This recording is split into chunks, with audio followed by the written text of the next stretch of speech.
What if the Philippines was never colonized? The upcoming Filipino film The Kingdom dares us to imagine this alternate history. But how much of this imagined kingdom truly reflects the realities of our people's histories, the realities of our pre-colonial traditions and cultures? Let's dig deeper and find out.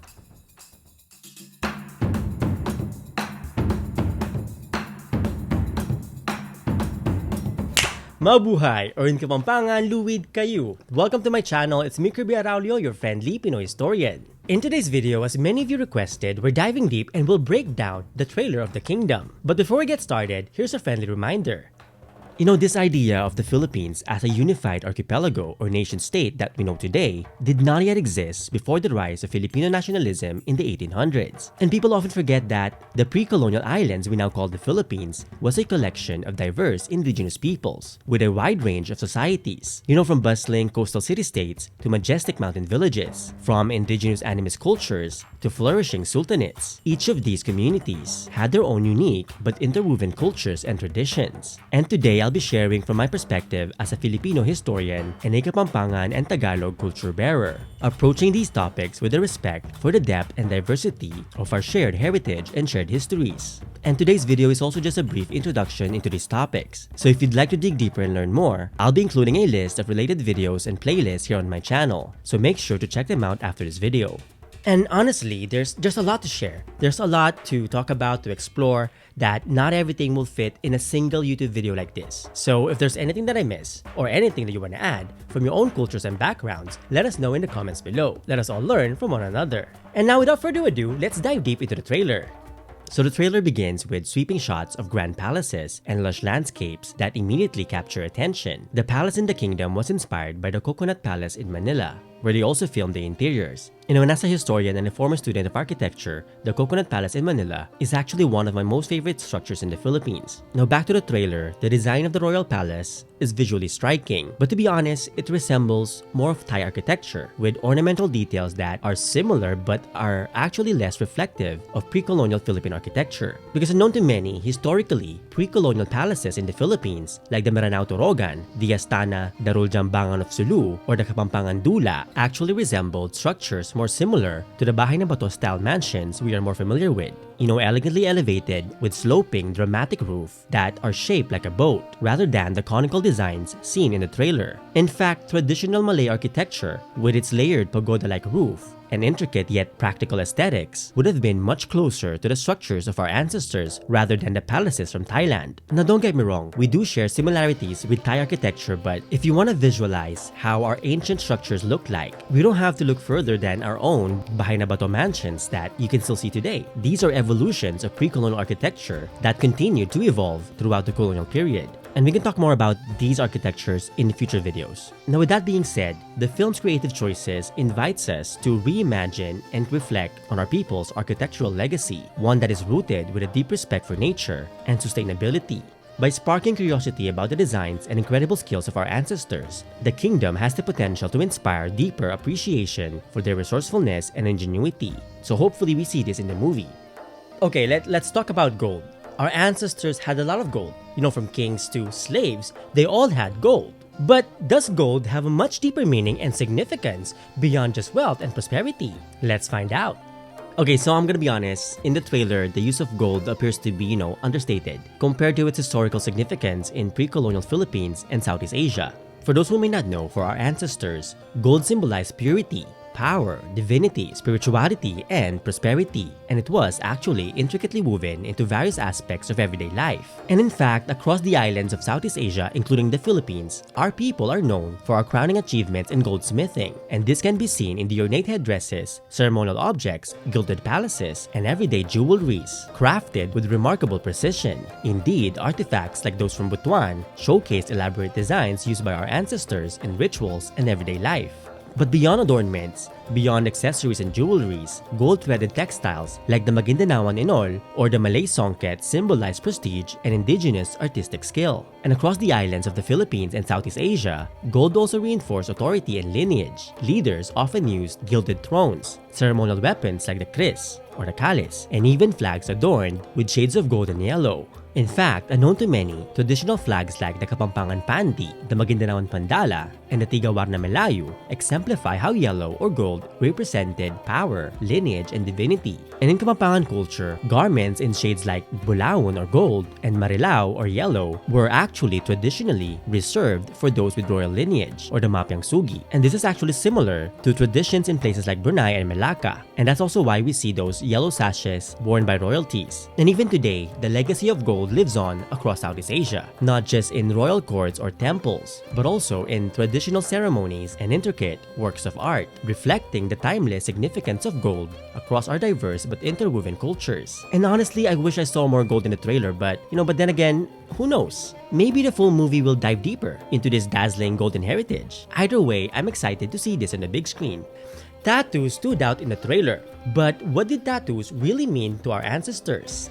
Traditional tattoos or batok were vital markers of identity, not just in pre-colonial Philippines, but also across indigenous Austronesian societies, from the Cordilleras to the Maoris, symbolizing status, bravery, and spirituality. Now, in my observation in the Kingdom's trailer, Vic Soto's character, the Lakan, features tattoos that, actually blend modern aesthetics with pre-colonial inspired elements. For instance, the gigantic eagle tattooed on his back, it's, visually striking, but it actually diverges from traditional batok, which featured geometric patterns and nature-inspired motifs like ferns, suns, and centipedes, and yes, even eagles. But these were drawn more geometrically. Nevertheless, each of these designs are embedded with spiritual significance. Leaders and warriors often wore elaborate tattoos covering much of their bodies from head to toe, as symbols of their power, achievements, courage, and connection to the spiritual world. The movie introduces the banished individuals or tinatwa, whose lack of tattoos symbolizes exclusion. And while fictional, this highlights the broader cultural significance of tattoos as markers of status and belonging.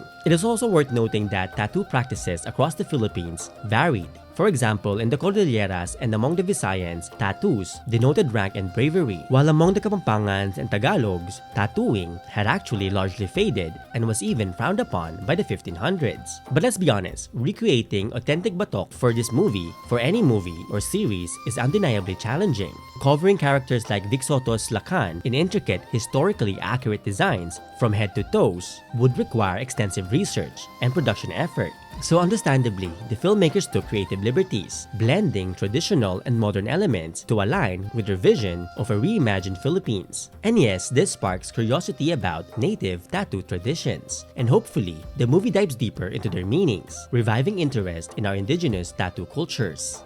The trailer hints at class struggles as the main conflict in this movie. But how exactly did the societies of our ancestors actually work?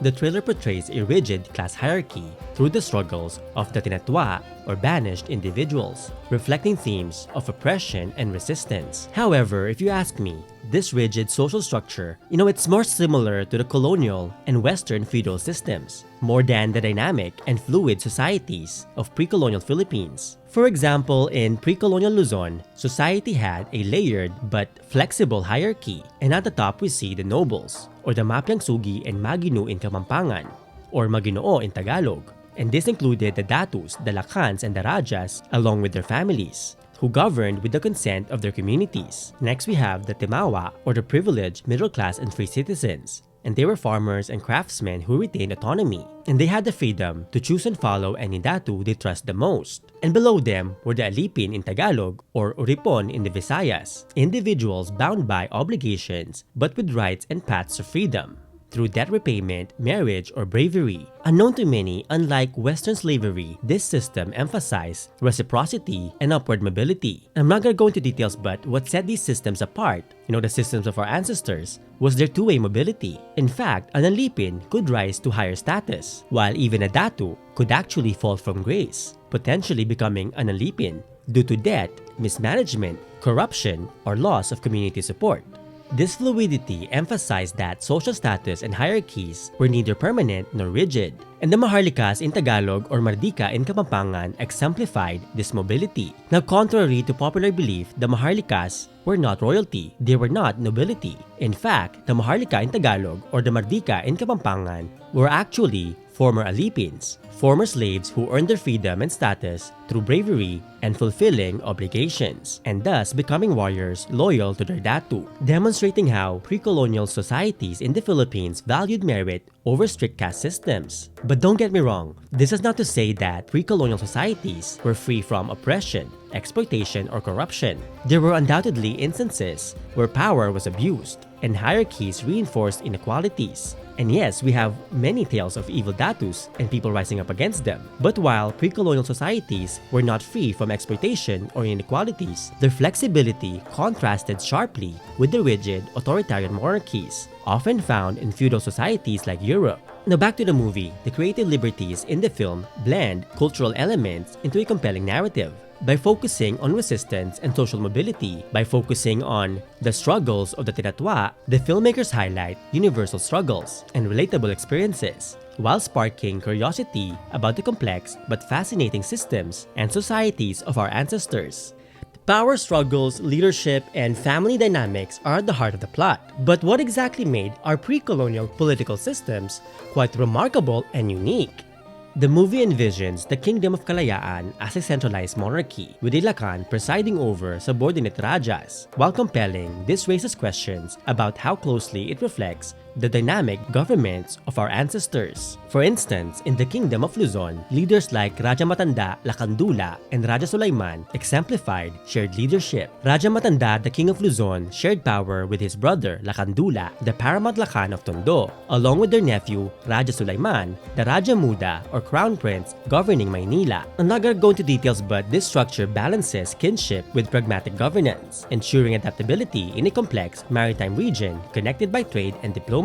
Now, unknown to many, Lakan is not actually used throughout the Philippines. It is a title rooted in the indigenous traditions of the Luzones, and in Kapampangan traditions, titles like Lakan reflected a fusion of indigenous governance and Hindu-Buddhist influences, such as the concept of Devaraja, aka God Kings or divine rulers. Now, similarly, the title Raja, originating from India, was widely adopted across Southeast Asia, regardless of religion, signifying political authority and cultural diplomacy. And this included Muslim rulers like Raja Sulaiman of Maynila. It is also worth noting that the term Lakan also referred to members of Luzon's royal family, not just the paramount rulers. And this included those who led the revolt of the Lakans, or Tondo Conspiracy, a pan-Asian alliance in the late 1500s to unite and liberate the islands from the Spaniards. And we'll dive deeper into this epic conspiracy in my next video, so stay tuned. Now, unlike Western feudalism, our pre-colonial leadership was actually often merit-based rather than strictly hereditary.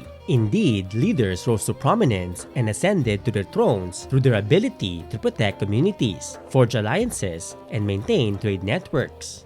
The colonial narrative, which reduced pre-colonial societies merely to fragmented and disorganized villages, often ignores the sophistication of these systems. For example, the Kingdom of Luzon, or Lusong in Kapampangan, which included Tondo and Maynila, actually resembled decentralized polities, like the Holy Roman Empire in Europe or the Majapahit in Indonesia, where local autonomy coexisted with broader alliances and a shared governance. Now, on the other hand, the Sultanate of Sulu was more centralized, with power consolidated under the Sultan, who combined religious, political, and cultural authority, and thus enabling the Sultanate to maintain its influence over vast territories, across Mindanao, Palawan, and Borneo. Now back to the movie, the depiction of a Lakan presiding over the Rajas encourages us to imagine how such alliances might have evolved in this alternate universe, if our islands were never colonized. By exploring these systems, the movie can spark curiosity and deepen appreciation for the complexity of our pre-colonial politics. But if you're curious to learn more, stay tuned for my upcoming video answering the question, were there kingdoms or empires in the Philippines? Where I'll be exploring our ancestors' political systems in greater detail.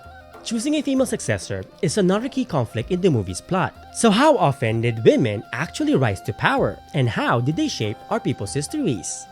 So in the trailer we see the daughter being chosen as a successor or the heir to the king, highlighting themes of gender equality and progressive leadership. Now this actually mirrors the historical reality of women playing significant positions in leaderships and governance across Southeast Asia. And unlike the patriarchal systems introduced during the colonial periods, our pre-colonial societies valued women equally as rulers, diplomats, and perhaps more importantly as spiritual leaders. Indeed, figures like Dayang Kalangitan of Luzon, Putri Lele Manchanay of Sulu and Brunei, along with Tribuana Wijayatungga Dewi of the Majapahit, Raja Hijau of Patani, and Sultana Taj Ulalam of Aceh, and so many others across the region exemplify women's leadership, navigating alliances, maintaining stability, and ushering in the golden ages for their respective kingdoms, underscoring the transformative impact of women in governance. And as mentioned, women also held religious authority, like the Babaylans in the Visayas or the Mamaluyan among the Kapampangans, mediating between the physical and spiritual realms. Their counsel or advice often shaped governance, providing both practical and spiritual guidance to the rulers. And this is actually something you see in the trailer. And unlike patriarchal and feudal societies like Europe or ancient China, succession in our pre-colonial societies often prioritized capability over gender,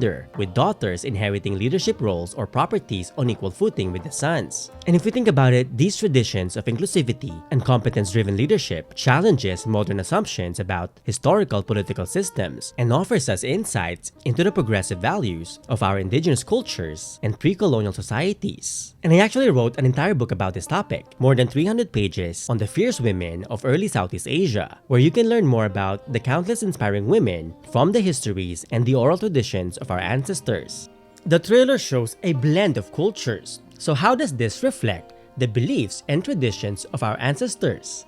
The Kingdom's trailer offers us glimpses of indigenous religious elements and pre-colonial spirituality. And while the movie's religious practices in the trailer remain vague, indigenous animism, Hindu Buddhism, and Islam coexisted and profoundly shaped early Philippine societies. Unknown to many, by the 1500s, Islam flourished in areas like Manila, Pampanga, Sulu, and Mindanao, and many others, linking these coastal societies to Southeast Asia's extensive trade networks. And the earlier Hindu-Buddhist influences also left enduring marks on our cultures, from rituals to art and titles like Raja. While amidst all of this, our indigenous animist beliefs remained equally significant. And for me, what is more fascinating is that our pre-colonial communities in the Philippines and across the islands of Southeast Asia actually embrace multi-faith dynamics, where it was actually common to see families practicing different beliefs, or even a blending of beliefs. And this fluidity reflects a deeply rooted and very vibrant spiritual landscape of our ancestors across maritime Southeast Asia. Sadly, however, colonial narratives often dismissed and misrepresented and minimized these systems as fragmented and backwards, to justify conversion to the Catholic Church. So yeah, to be honest, I'm curious to see how these blending of diverse traditions and spiritualities are depicted in the movie. Now let's talk about the main theme and the main setting of this movie. This vision of a unified kingdom, untouched by colonialism in what is now the Philippines. So was this vision of a unified, uncolonized Philippines ever possible in reality?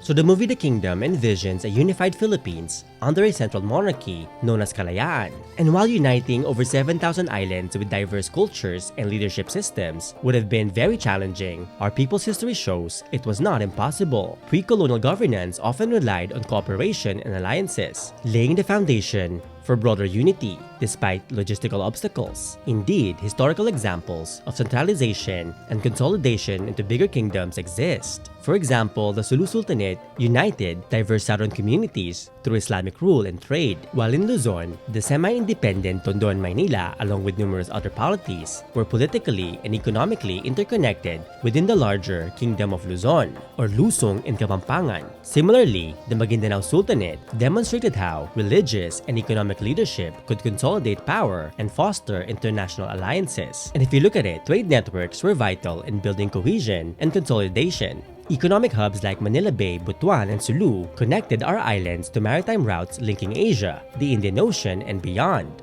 facilitating the exchange of goods, ideas, and alliances. Similarly, elsewhere in Southeast Asia, like the Majapahit in Indonesia and Ayutthaya in Thailand, demonstrated how intermarriages, alliances, and shared governance could unite diverse regions. These models emphasize cooperation instead of strictly centralizing power in the capital, and thus balancing local autonomy with broader political unity. Now, interestingly, from what I've heard, the movie draws inspiration from Thailand because, historically speaking, Thailand is the only country in Southeast Asia that was never colonized by Europeans. But honestly, for me, if you ask me, a more fitting reference would have been the sultanates in what are now Brunei, Indonesia, and Malaysia. And while it's true that our ancestors indeed had relations with Thailand, these kingdoms and sultanates actually share a much closer cultural and political ties with pre-colonial Philippines. In fact, the royal families of Luzon, Sulu, and Mindanao frequently intermarried with these kingdoms, reflecting deeper connections with our immediate neighbors. And although Brunei, Indonesia, and Malaysia were eventually colonized, their much shorter histories under colonialism allowed them to preserve many indigenous practices and pre-colonial traditions, making them a more relevant lens for imagining a Philippines that was never colonized. This movie, The Kingdom, is both creative and thought-provoking. But what do you think? I want to know what you think about this movie in the comments below. What do you think would have happened if the Philippines was never colonized? I mean, I have a lot of ideas, but I want to know what you think about this movie in the comments below.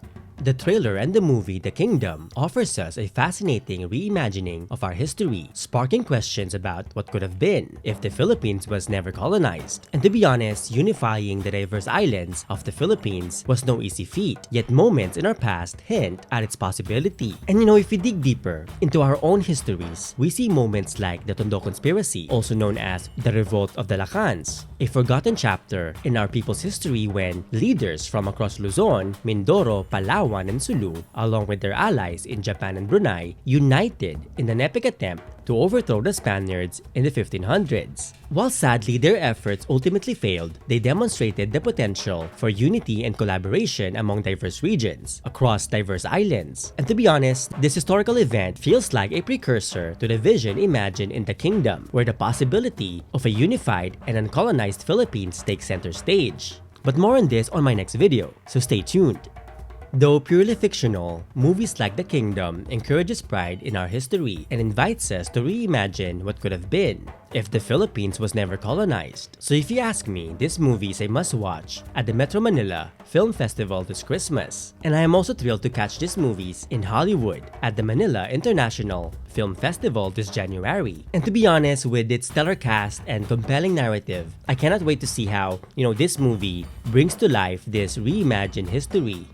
Honestly for me, we need more movies like The Kingdom. Movies that will inspire us to dig deeper into our roots, to dig deeper and uplift the histories of our people. More movies and series that will encourage us to reconnect with our own cultures and traditions and be inspired and learn from the wisdom of our ancestors. Actually, wait lang. I just realized that I have a lot more to share about this trailer. From the flag, the baybayin indigenous script, to the Chris, the special sword, even the word Kalayaan, the name of the kingdom. I have a lot more thoughts about the trailer, about the movie, but maybe I'll save those for the full review of the movie in the coming future. So yeah, if you find this video insightful, if you like this video and learn a thing or two, please subscribe to my channel to learn more about our people's histories, cultures, and everything in between. And if you're passionate about exploring our people's histories and cultures, please support this channel and my research by becoming a member on YouTube or a patron on Patreon. Or you can also get copies of any of my books, coloring books, ebooks, and merch, all about the colorful histories and cultures of the Philippines and Southeast Asia. Check out the links below to order your copies today. I mean, honestly, your support has kept this channel going and growing for the past 12 years, and I'm truly grateful for this amazing community. Kaya naman maraming salamat po, or in Kapampangan, dakal pong salamat kay Kongan, and in Bicolano, Dios mabalos. See you next time on Tagalog Kita Kits and in Kapampangan, Mikitix, and in Binisaya, Kita Aita.